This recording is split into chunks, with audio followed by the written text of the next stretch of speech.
अस्सलामु अलैकुम नाजरीन, साहिबान न्यूज के साथ मैं हूं नाइला भट्टी। सबसे पहले शामिल करते हैं आज की अहम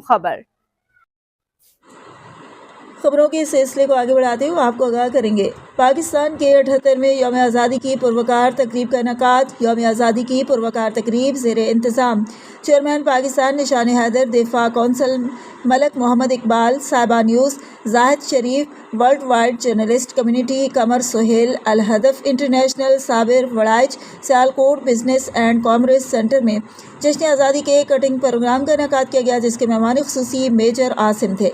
प्रोग्राम की सदारत मलक खुर्शीद अहमद आवान ने की। तकरीब के मेहमान खास chairman Kotli Loharan press club Ayub Khokhar, Rana Khalil, Raja Hashim, doctor Nasir Ali Ghuman, doctor Azmat, madam Rukhsana, madam Ruby Tariq, madam Sana Asif, Malak Bilal advocate, barrister Mian Mohsin, Umair Waraich advocate, मियाँ सलीम और जैन भट्टी थे।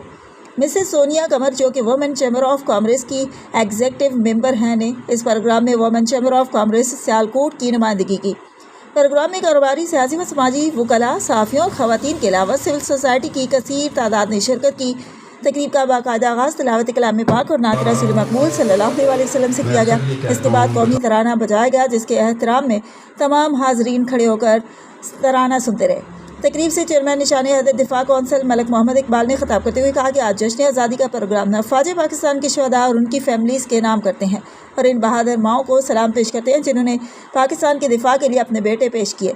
हालिया पाक भारत जंग में पाक फ़ौज और एयरफोर्स ने बहादुरी से लड़ते हुए दुश्मन को चंद घंटों में घुटने टेकने पर मजबूर कर दिया, जिससे पाकिस्तान के वक़ार में इजाफा हुआ। हाल पाक फ़ौज जिंदाबाद और पाकिस्तान हमेशा जिंदाबाद के नारों से गूंज उठा। हाज़रीन ने पाक फ़ौज के शाना बशाना खड़े रहकर पाकिस्तान की तरक्की, खुशहाली और अमन के लिए काम करने के आज़म का इआदा किया। मेजर आसिम ने मेहमानों के साथ पाकिस्तान की जश्न आज़ादी का केक काटा। आखिर में हाज़रीन ने पाक फ़ौज के शहदा के दर्जात की बुलंदी, पाकिस्तान की सालमियत, अमन और खुशहाली और तरक्की के लिए दुआ की। अब तक के लिए इतना ही। मज़ीद खबरों और अपडेट से बाखबर रहने के लिए देखते रहें साहिबा न्यूज़।